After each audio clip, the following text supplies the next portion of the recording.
On our special day, I feel like I'm starting all over again, literally. 2006 में मेरा debut हुआ था और आज मुझे लग रहा है कि मेरा फिर से डेब्यू हो रहा है। लेकिन ऑनेस्टली इस फिल्म का जो क्रेडिट है वो सारा का सारा अपर्णा जी को जाता है। Thank you. Honestly for me this film is very special क्योंकि शायद मैंने अभी किसी को ये बताया नहीं है। ये फिल्म एक बार पहले लॉन्च हो चुकी थी। ये फिल्म पहले मैं और इरफान साहब कर रहे थे, बहुत सालों पहले, 6-7 साल पहले की बात होगी। और वहाँ पे आप सब आए थे, हमने बहुत बड़ी लॉन्च भी की थी इस फिल्म की और इस फिल्म का नाम था डिवाइन लवर्स। फिर अनफॉर्चुनेटली मेरे जो डायरेक्टर हैं उनकी तबीयत कुछ ख़राब हुई और 3-4 साल के लिए वो इस फिल्म को बनाने की उन्होंने डिसीजन कर दिया, कैन कर दिया।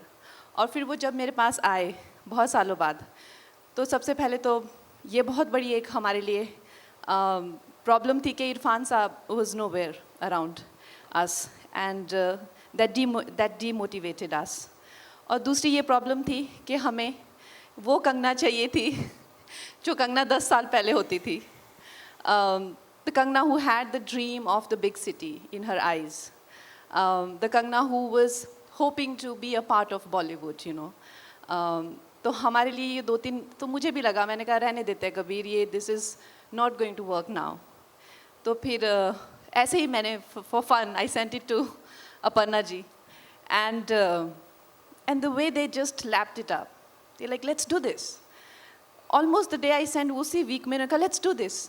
तो उससे हमें बड़ी हिम्मत मिली कि अच्छा ठीक है फिर करनी चाहिए। फिर उसके बाद तो रास्ते खुल ही जाते हैं।